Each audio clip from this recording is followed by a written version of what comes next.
Bonjour tout le monde, alors on est en direct sur Vivre Paris dans un nouveau lieu qui va être ouvert au public demain qui s'appelle Rupture et je suis avec son fondateur, donc du coup Alexandre Sapp qui va nous présenter un peu le lieu. Bonjour Alexandre. Bonjour, bienvenue. Merci. Alors du coup, parlez-nous un peu de Rupture et qu'est-ce que c'est en fait ? Rupture, déjà le nom c'est important parce qu'on pourrait penser que c'est négatif, mais au contraire c'est ultra positif. Ce qu'on voulait, la rupture, c'est que nous on est en véritable rupture avec le diktat de l'instantanéité. Et on est en rupture avec cette modernité, avec cette rapidité, que ce soit dans la production musicale, dans la publicité, dans tout ce qui peut se faire dans la culture. Et on voulait juste un peu prendre le temps. On voulait un endroit en fait où le temps était un peu suspendu. Et c'est pour ça qu'il y a une décoration un peu des années 50. C'est qu'on aime ce côté un peu des happy days des années 50, de l'après-guerre, où les années étaient un peu folles, étaient un peu insouciantes. Et c'est vrai que voilà, nous on est en rupture avec ça, puis on est en rupture avec la laideur. Il y a une espèce de laideur ambiante.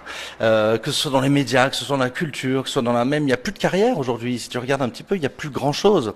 Et c'est vrai que quand on a commencé, moi j'ai voyagé beaucoup dans le monde entier, je voyais des espèces de pop-up comme ça qui s'ouvraient et je pouvais remettre un peu la main sur des grandes carrières, sur des artistes en fait qui durent. Et c'est vrai qu'aujourd'hui, essayer de me citer un artiste ou essayer de te projeter avec un artiste qui sera là comme Sting dans 30 ans, comme Peter Gabriel, comme Frank Sinatra, qu'on peut toujours découvrir. Et c'est vrai que c'est voilà des grandes, c'est tous ces grands artistes-là qu'on veut remontrer. Donc c'est vrai qu'il y a beaucoup de disques vintage qui vont reprendre, si tu veux, les années, toutes les happy days des années 50 jusqu'aux années 80. Alors que ça peut être du rock, ça peut être de la soul. On a des pépites. Hein, on peut regarder des choses là ici. On a quand même l'album blanc des Beatles, qui est une édition américaine. Donc ça, c'est une toute première édition, elle est très très très rare.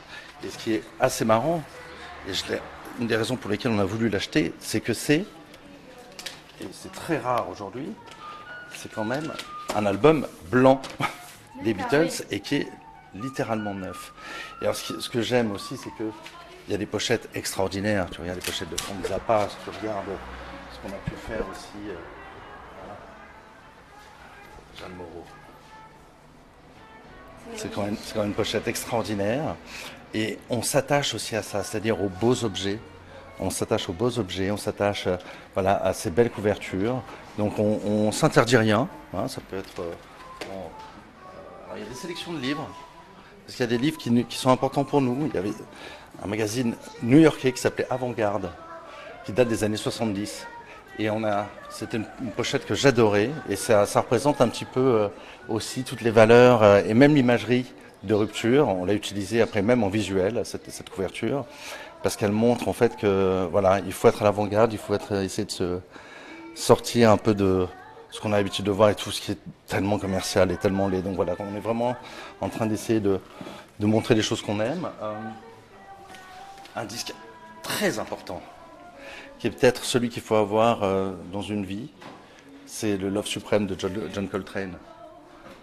Voilà, ça c'est quand même un vinyle important, un artiste important, majeur. Ça, on est très fiers de l'avoir ici. Je pense qu'il ne va pas rester très longtemps. Un standard, le Can of Blue, Miles Davis. Celui-là aussi, je pense qu'il ne va pas rester longtemps. Mais voilà, on aime aussi ces disques fabuleux, tu vois, de Frank Sinatra. Puis après, on a des bandes originales de films, hein, du Stevie Wonder. On a un artiste qu'on va re-signer, parce que Rupture, c'est un magasin de disques, mais c'est aussi une maison de disques indépendante. Et on est très fiers de signer Ryuichi Sakamoto, qui sera certainement sur notre label. Le Grand Bleu, il en fallait un. Eric Serra sera là ce soir, donc pour le lancement. Et je suis très content. Voilà, on pourra le montrer. Mais on voulait aussi montrer des beaux livres. Et ça, c'était le livre, par exemple, qui est rare, qu'on peut trouver qu'aux États-Unis, qui était le livre des photos de Lou Reed. Donc c'est tout son travail photographique. Et pour nous, c'est important. Je pense que tous les arts doivent se croiser. Il n'y a pas que la musique. Il y a la musique, il y a les arts visuels, il y a la photo, il y a les vidéos. Et je trouvais que, voilà, ça c'était donc des collaborations qu'il avait pu faire avec Laurie Anderson. C'est tout son travail en fait qui était rassemblé dans un seul ouvrage. Là, je suis très content de le présenter aussi. On présente aussi, ce qu'on aimait bien, c'était montrer des objets vintage. Voilà, donc on va aussi proposer un vieux gramophone qui date de 1937 et qui marche encore. Hein. Je pense que si on le... Alors, il faut mouliner. Et ce qui est génial, regarde.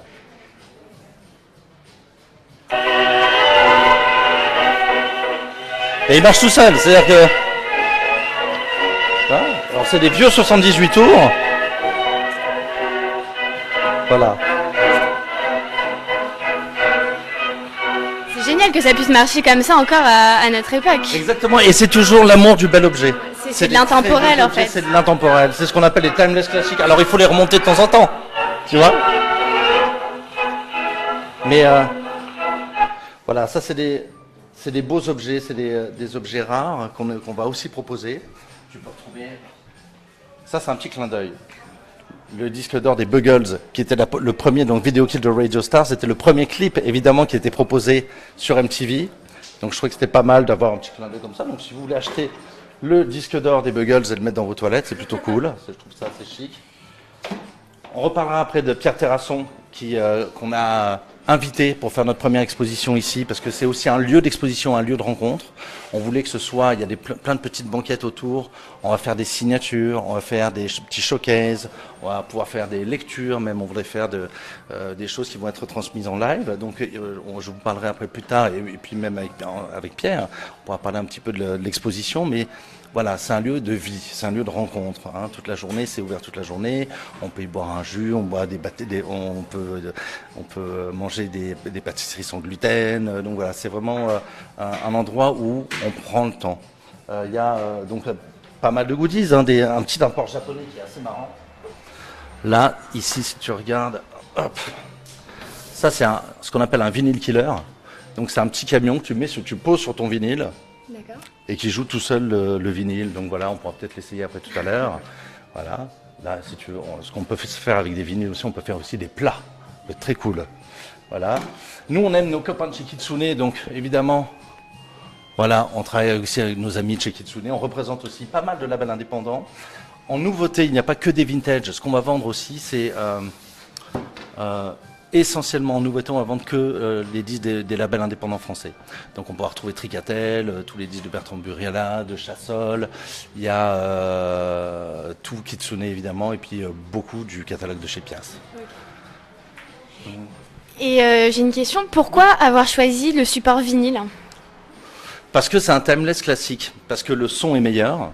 Enfin, on ne peut pas dire qu'il soit meilleur, il a une autre dynamique, il a une autre chaleur. Et puis, il y a un vrai rapport à l'objet. Il y a des pochettes qui sont extraordinaires, c'est un moyen aussi de mieux s'exprimer, c'est comme une très grande photo de 33 cm. Donc je trouve que, et c'est vrai que si tu regardes ici dans les bacs, il n'y a que de beaux objets, que de belles histoires, et c'est des objets qui racontent des histoires. Et c'est vrai que sur un compact disque, c'est quand même moins chaleureux, et puis pour nous c'est un cadeau. On l'imagine vraiment comme un cadeau, c'est-à-dire que au lieu d'arriver avec ton bouquet de fleurs ou ta pauvre bouteille de champagne que tu as acheté dans l'épicerie du coin, je trouve que c'est quand même un vrai rapport, même si on n'a pas le platine vinyle. Moi, quand on m'offre un vinyle, c'est vrai que c'est un vrai cadeau parce que c'est de la culture. Voilà. Donc ce support, et puis parce que voilà, c'est des œuvres extraordinaires qui ont été fixées sur ces disques. D'accord. Et il y a peut-être une pépite que tu aurais envie de nous montrer qui te tient à cœur en ce moment? Pour moi, qui est essentielle, c'était celle-ci. Hein, c'était la Love suprême. Si personne ne l'achète ce soir, c'est moi qui l'achète.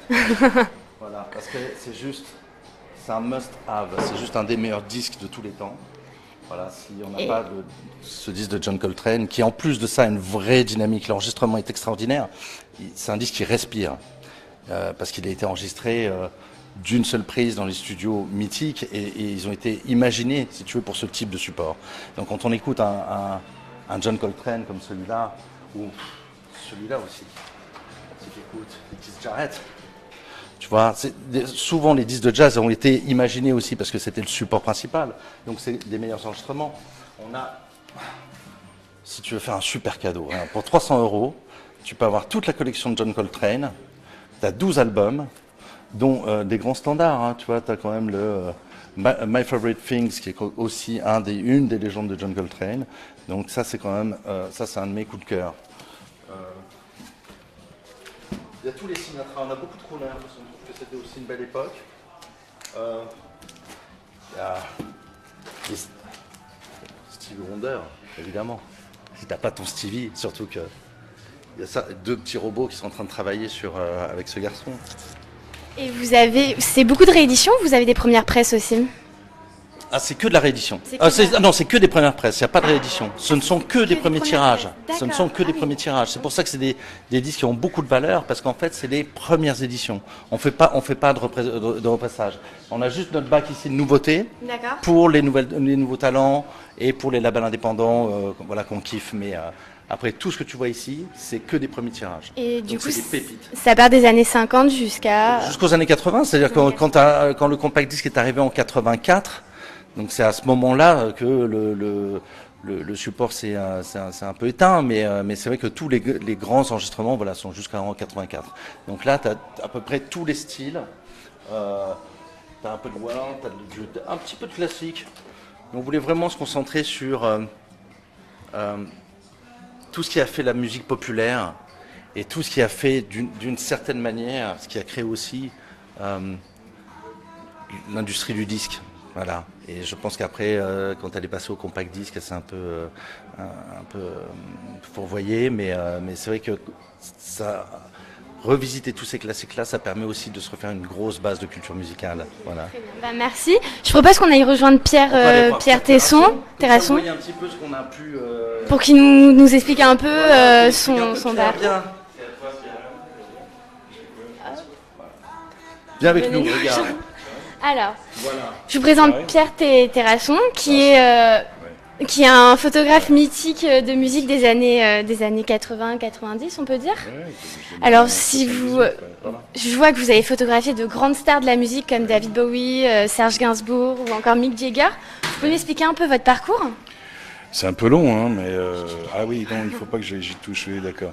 Moi, j'ai démarré en 78, hein, donc avec plutôt la presse rock, quoi.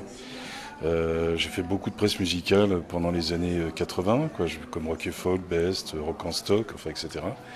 Et puis je suis passé à une presse un peu plus jeune, disons, on peut dire dans les années 90, où j'ai fait un peu le début de Zazie, de Pascal Obispo, de Patrick Bruel, enfin, etc. Je me suis un petit peu fourvoyé dans la variété.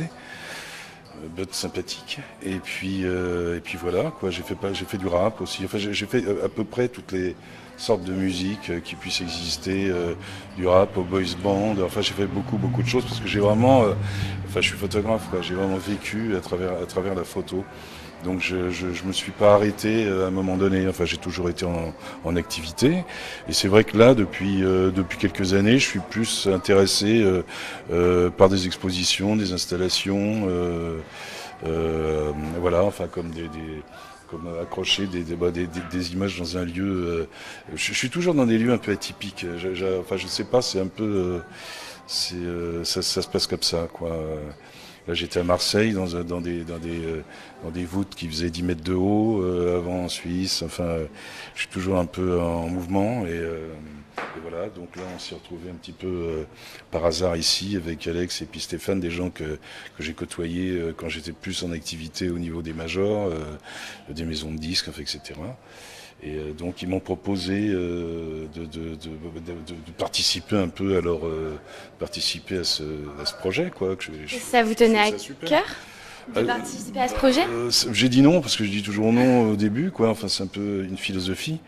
Et puis après je reviens souvent en arrière et puis donc j'ai voulu voir le lieu, donc je suis venu visiter le lieu. Et puis ils m'ont expliqué donc leur projet. Moi les vinyles, j'ai toujours acheté du vinyle quoi. Enfin tous les CD que j'ai chez moi, j'ai eu de la chance, on me les a tous offerts quoi. Mais j'ai toujours je suis un fan de vinyle, j'en ai fait moi-même comme photographe parce qu'un format 30-30 c'est effectivement plus sympa qu'un format CD quoi. Et puis Et puis voilà, je crois que c'est un peu des trouvailles et puis des retrouvailles avec des gens. On a tous un peu les mêmes motivations, quoi. Enfin, je trouve ça super voilà, de participer à ce projet. Donc j'ai apporté des livres que j'ai faits. Et puis le choix, bon, les photos sont un peu cultes, hein, je veux dire, donc... Il y en a peut-être une dont vous voulez nous parler en particulier? Je peux toutes parler. Enfin, peut-être celle de Serge Gainsbourg? Celle de Gainsbourg ou celle de Lourit. On peut aller là-bas? Celle de Lourit, c'est un photocall, en fait, qui a été fait dans un autre hôtel. C'est un photo. Je me suis toujours un peu demandé pourquoi il avait cette attitude par rapport à moi. Comme je suis un peu parano, je pense qu'en fait j'étais trop bas. J'étais trop bas dans son champ visuel. C'est-à-dire qu'en général, les gens voulaient photographier toujours par au-dessus, quoi. C'est-à-dire au niveau du cou, du port de tête, etc. C'est toujours, ça rend toujours mieux. Et j'étais à genoux, en fait. J'avais installé un flash sur un pied sur le côté, et il y avait 2-3 autres photographes.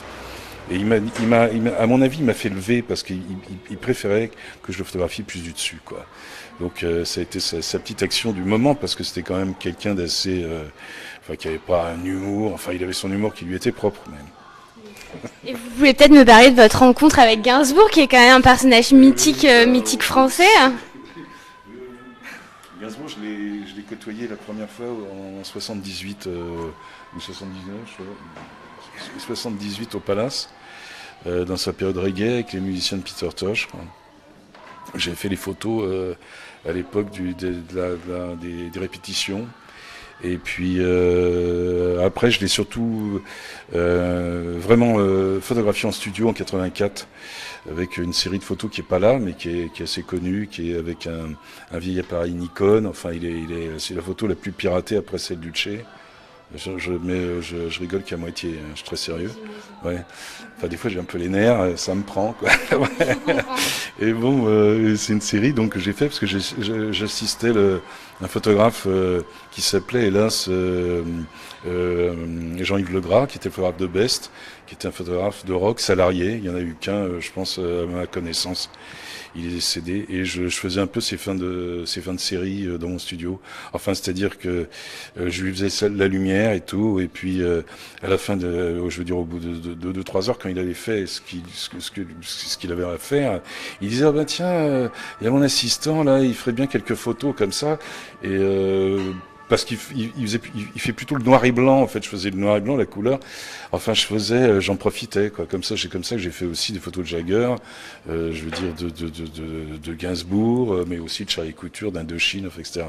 Des choses assez lourdes. Enfin, il me donnait des restes, mais qui étaient absolument extraordinaires, quoi. J'imagine.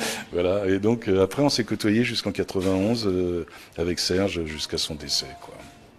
Ça devait être une belle rencontre, j'imagine. Ça a été la rencontre, hein, Gainsbourg. Hein, je veux dire, c'était un mec absolument extraordinaire, surtout très généreux, très généreux. Après, j'ai plein d'anecdotes. Enfin, peut-être, je vous les raconterai une autre fois, quoi. Très bien. Bah, écoutez, merci beaucoup, Pierre. Nous, on va se quitter là. Donc, vous pouvez venir découvrir le Rupture dès demain. Et donc, avec une très belle exposition, plein de vinyles à votre disposition. Et on vous retrouve pour de prochains lives. Le Vivre Paris de cet hiver est toujours en kiosque et vous pouvez aussi nous retrouver sur notre site internet vivre.paris. Merci beaucoup, à bientôt.